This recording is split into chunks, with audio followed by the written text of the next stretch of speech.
America, my name is Osei-Frimpong. I come to you live every Friday about this time, usually a little bit earlier than this, but I was having some technical difficulties.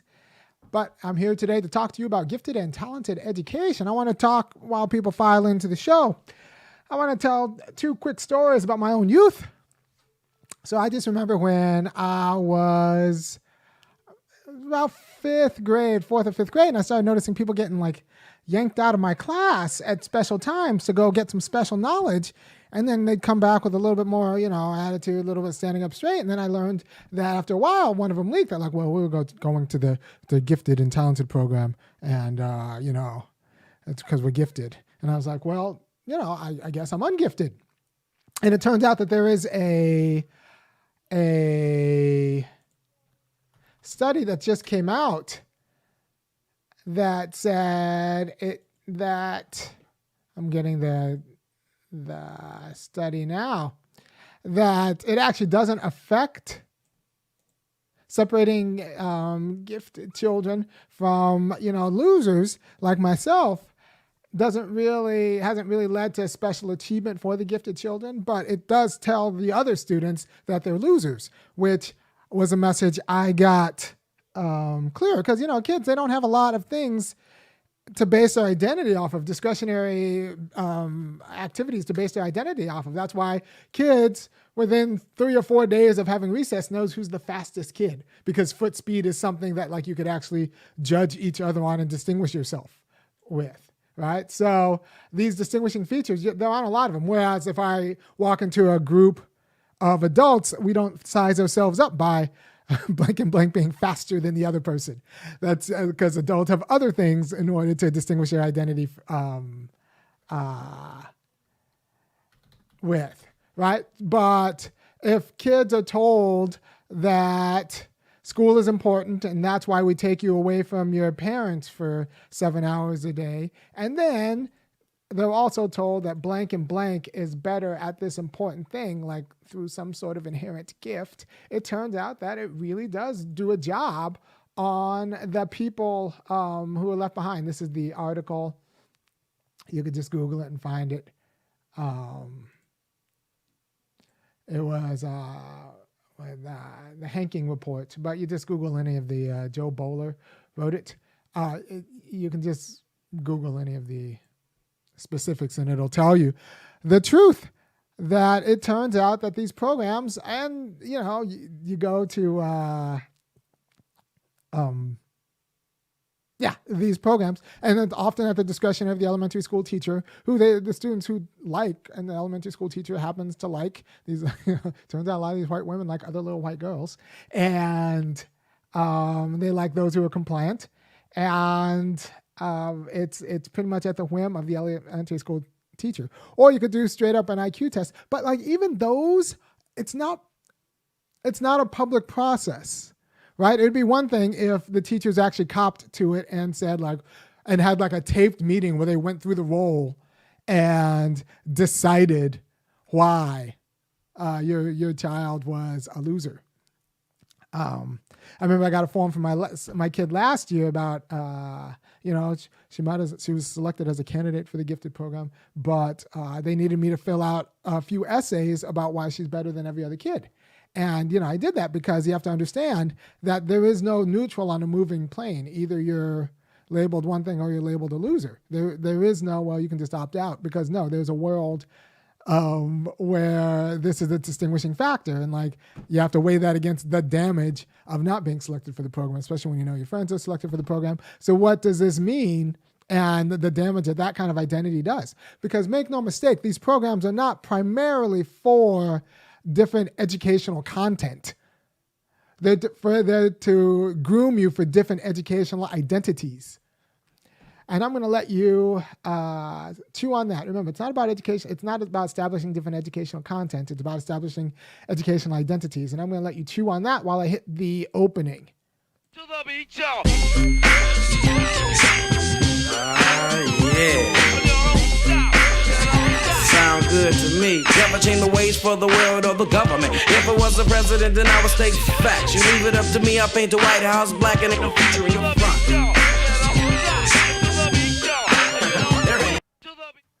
So yeah, you can't just like opt out of your parent because that you don't want your kid to be like label them, be officially labeled by some objective process that's not particularly transparent of what and also ran in life. And going in is dicey because you don't want your kid to be a snob, especially white people. You need to worry about your kids being snobs. Nobody tells you this. They want your kid to be successful or happy. No, the most important thing in your life right now, white people who are watching this show, is make sure your kid doesn't end up to be a snob. Because if you don't take that seriously, you're going to raise an unfortunate young human being who you're going to have to find yourself making excuses for. And so what this program does is it actually grooms people. People don't understand that injustice in the United States takes a lot of grooming. You have to be used to injustice. You have to be used to making excuses for injustice. And that's what this program does. It gets kids used to making excuses for fundamentally unjust distinctions between persons. Like I said, it's not a transparent process. It's at the teacher's discretion. These teachers are not particularly, good people. So it's getting you used to making distinctions and making excuses for a fundamentally unjust process, especially when you are one of the people for whom it selects an advantage for. So it's just sucking you in to treating other people for dicey reasons like they are less than. And it starts you they start tracking kids at 4, 5, and 6 years old, right? So it's getting you already used to making excuses for really dicey distinctions between persons based on social class, right? So it wants to establish an education identity. It's not about differential content. You'll be like, well, what about the kids who learn faster? Look, have them pull out a book. Or get them in an ongoing project that they can do during their free time. And also, here's the deal. If your class is boring for kids who learn fast, it's probably boring for everyone. So we have to start talking about just better teaching. Because I can guarantee you that everyone's bored. If the gifted person's bored, everyone's bored. And that's because you're probably a boring teacher. Right? And that's classroom management. So this idea that we have to save the kids from being bored, as if life isn't boring and maybe we should teach grace or transition those kids into tutors, but mostly just kind of teach grace and install ongoing projects to whip out when you've done your work, or free reading books when you've done your work. Or you can just organize, especially K through 5, you can just organize the classroom so that you're always kind of doing something. All right. This isn't rocket science. This is lazy teaching. Plus, what we really want to do is establish a variety of superiority among a certain class. And we want to teach other people that they're just supposed to accept these arbitrary distinctions. Because make no mistake, you can't have a gifted class without an ungifted class. Right? You can't the illusion that you're not calling everyone else a loser when you make that distinction is something that we need to be honest about. And we need to be honest that we're okay about it and we like it. We like the fact that these programs create snobs because we want our kids to be a snob. We want our kids to treat the lessers like they are lessers. And we want the lessers to not talk back and have been used to being treated like they should be run by our kids. So there's a huge problem with this. And the second story I want to talk to you about, a similar program, was when I was in high school. I remember I went to a predominantly white high school in California, in Southern California. And I just remember one day I walk into school and there were a bunch of kids, a random swath of kids with these T-shirts that said, ICMD, I can make a difference. And apparently they'd been taken out of school the day before and sent to some secret conference where they were taught that they can make a difference. They were selected by their teachers, not their peers. This wasn't just elected school leaders. These were just random kids at my school. And then they came back the next day with these T-shirts saying, telling them they can make a difference, and a little bit of attitude, like they were the elect. And I'm like, well, I like to think I can make a difference too, but apparently not. And if I have to make a difference, like I'm 15 years old at the time, if I'm going to make a difference, that means I'm going to have to figure out how to do it on my own, because the people who are authorities in my life have decided I should be a tool for these other people who actually matter, the people in t-shirts. So I don't know if they still do the I Can Make a Difference conference in California, but I do know that left a determinate negation. By being left out, it actually determined my identity in a weird way, because once again, it was a process that wasn't public. And then nobody even knew what was happening unless you were tapped, and you were tapped by teachers who were, in my school, a lot of them were just flat out racist. And I was not the right kind of black. I was a mouthy black. Who distinguished themselves in other ways, but apparently I couldn't make a difference. Well, by the way, if I'm making a difference in your life, go ahead and kick down to www.funkyacademic.com and kick in $5, $15, or $50 a month for me to continue to keep doing what I'm doing, because I am giving you a quality of knowledge that you didn't pick up either in your gifted classes or in your regular classes. And I'm doing it because I got to live with you people, and I need to get you up to my level so we can fight together. And so we need to abolish these gifted programs and actually just talk about what it means to actually just teach people how to be citizens in the United States. Right. So I don't know. And if you're worried about I want my kid to be in the gifted program, and so what am I going to do with my very, very, very special kid? Well, look, everything they're going to need to know, they're going to learn from you. You should probably put yourself on a program to teach them anyway. Or have them watch me and I will teach them what I teach them. But this is America, and if you're black and watching just know, and even if you're white, just know that everything that matters that they'll learn, you should have yourself teach them. And kind of just call that parenting, because you cannot trust these institutions. They're not made for your kid's salvation or your kid's freedom. So that's what you should do.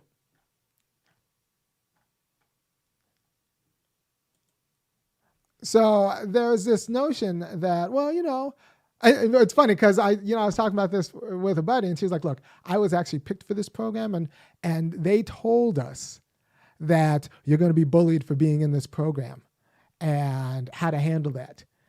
And at the time I was just like, that was just weird. This is my friend talking to me. I wasn't picked for the program, so I don't know. This is all hearsay.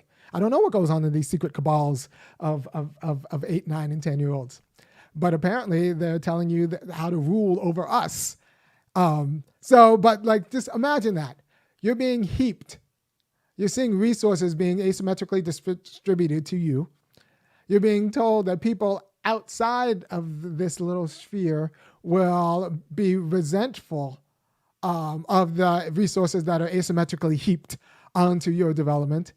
And you're being told that that's their problem and that they're the perpetrators of injustice, and that you're the victim, and that it's hard out there for being so smart.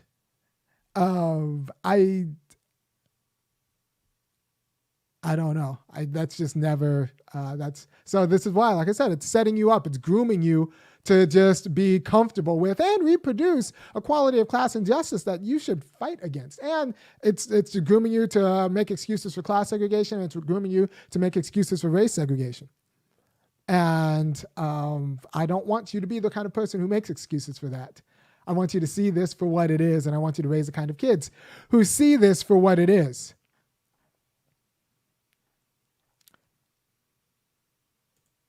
All right, so I talked about the ICMD, I Can Make a Difference conference, and I don't know what was going on in that conference. I'll never know, because I apparently can't make a difference, except what I did learn was I was smart enough to know that I have been objectively determined as someone who cannot make a difference, right? See, this is I broke the long jump record at my high school with 21 foot 11 inches. I liked the long jump because it was very clear. I had to take off here and land farther in the pit than the person who was before me. It was going to a white high school, clarity in, everyone lies to you about everything. So clarity in standards actually matters. So I liked the long jump for that reason. It was just a clear standard. I didn't have to worry about it. If I was fine. I like the triple jump too. Wasn't as good for my back. And I like, it was a less, the triple jump was a more intellectual pursuit. So I actually appreciated that more. But I like the jumps in the races and track and field. I even like soccer, and this isn't because I was particularly great at soccer. I was fine. But like I spent a season riding the bench, but the people who started and played were like better. And then I played some, and then I was a captain a little bit. And so like it was out there. The process for excellence and deriving your identity from the sport was out there. And same with music, right? So I was a pretty decent orchestral musician for a good stretch of my life, right? I didn't make every orchestra I auditioned for, but like the people who did make the orchestra were really good. They might have been good because they had money and all these other things, but they were like, I could say that was a good, like they're beautiful, they're a wonderful musician. And even if I made the orchestra, but I didn't like my seating, sometimes I sat principal, sometimes I sat second, whatever, it didn't really matter because the person who sat ahead of me like could do the job. It wasn't an issue of like, well, I don't know how. No, the person who sat ahead of me like was within the margin of error of me or like better, right? Because that's just how some of these things work. It wasn't magic that, So like there was a clarity in expression of the standards in both sports and music that you never got with like GATE programs or anything like that. It was all, those programs were were teachers in a faculty lounge in a closed door, making arbitrary decisions about my life and my quality. And 30 years later, people in closed doors are still like fucking up decisions about Black people's lives and quality. So I'm like, we're going to do this process. I want the process open. I want the teachers to be on the record when they talk about students. And so now I read an article about how, in Georgia, there's a process. And the process is we grade on motivation, creativity. It's more objective. We grade on motivation, creativity, and leadership. And one other thing that was like totally like not objective standards. So the idea that we've created standards and now it's objective because we created these standards. No, you have to actually look at the standards. And the standards they've created are just like a checklist of things that are also discretionary, up to the teacher's like whim and fancy. And that's not appropriate. And would you be surprised? It skews towards white girls and then white guys and then like some Black women. And then like nary a Negro boy gets past all of that. And, and that's, and the answer isn't to get more Black kids into the program. The answer is to make the program public or get rid of it. Or you could push in. Apparently there's some schools where the teachers come in, the gifted and talented teachers come in and just kind of work with the groups, right? Which would be fine. Right, so the gifted and talented kids get what they need, and everyone else gets what they need, right? So, and if the other kids are left out of the special knowledge because it's just going so fast for my regular mind, well then they'll deal.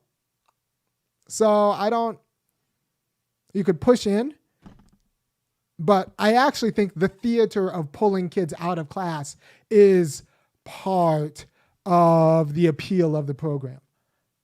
Because whatever you learn in that sacred space that you're pulled out of, you learn that you are better than the people who stayed in.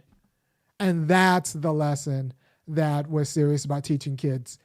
And the kids who stay in learn the lesson that those are people who have been determined as your betters.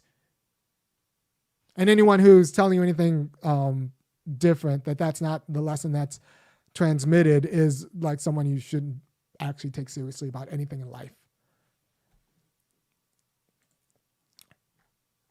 Oh yeah, by the way, once again, if you like what I'm doing, go ahead and kick in to $5, $15, or $50 to www.funkyacademic.com. Yeah, and because like nobody's gonna tell it to you like I am, but more people should, and with a good amount of humor. And I say this as a guy who was left out, who was neither gifted nor talented, and yet I survive. And I'm not without like suspiciously interesting skills. So we have to understand what's the function. And so there's been a lot of talk about critical race theory in the United States, and people don't understand what critical race theory is. Critical race theory comes out of critical legal theory, kind of made popular in the 60s and 70s by a guy named Derek Bell, who was just like, so race is a category, it's a construct, but it's a functional one. It does stuff, and people hold on to it. and there is this idea. Because someone said it really, really, really, really well and really clearly, and I want to. All right, so plenty of children find value in white supremacy and class stratification, and I have have fond memories of it as adults. Many adults have fond memories of the time they were pulled out. They don't remember what they pulled out and learned, but they remember that they were pulled out, and that's the problem. And this person said, yeah, I was in the program and I remember how good it felt at the time. I wanted to be seen as smart. And in hindsight, it stunted my emotional growth. This is what someone, wrote me. And I think it's true. And I think, what are we doing to kids? What do we do when you send that message? And, it's a fixed determination. And we're not supposed to actually give kids fixed determinations.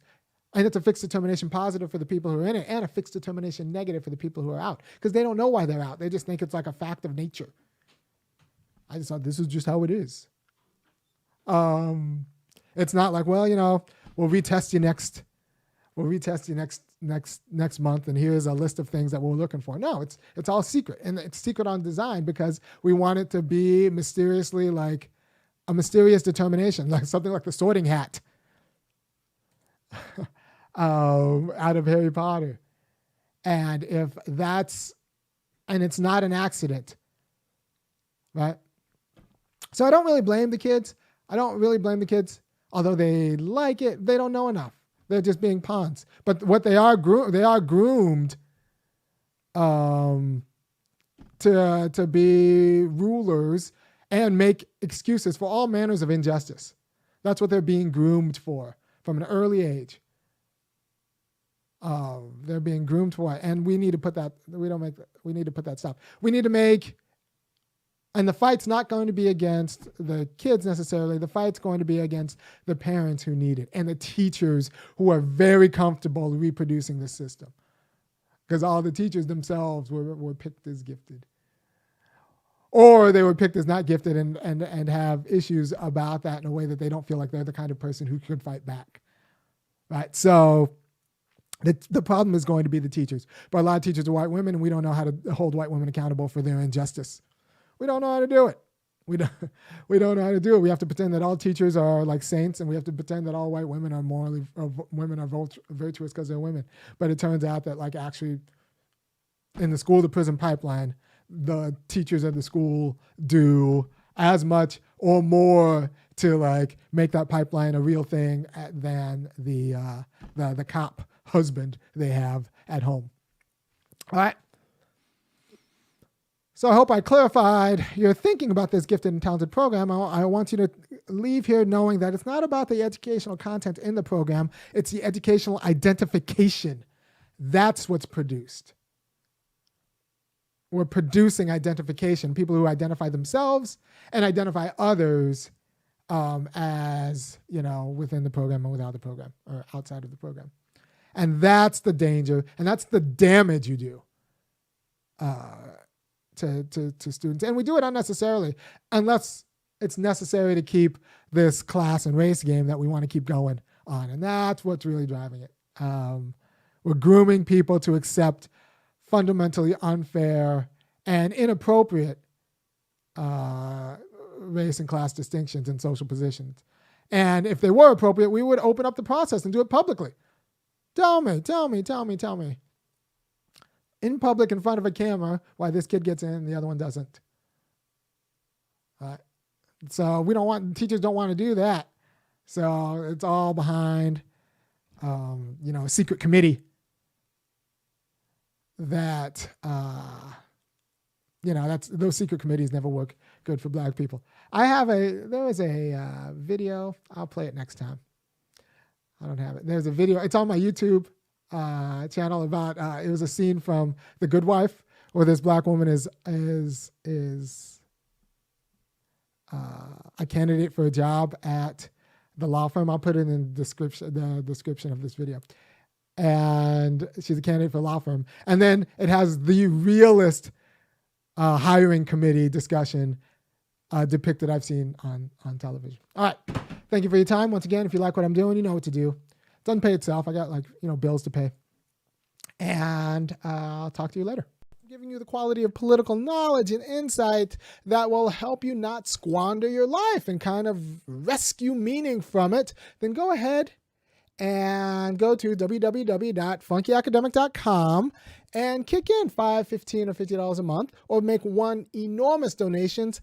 I like the month. All right. So I'm interrupting because someone just mentioned, why does this work for elite athletes but not elite education? Well, education for a democracy is different than professional sports, right? I'm educating citizens into sharing power with other citizens, not educating them into dominating the competition. That's you're educating into citizenship. And citizenship is about wielding power while sharing it. And that's not what being a professional athlete's about. You don't want to share power with the players on your field. But citizens, you're learning how to learn with other people and govern with and be with other people. And this is not an education into citizenship. It's an education into oligarchy. They're having the gifted and talented programs working like that. All right. So I hope that answers your question. Good.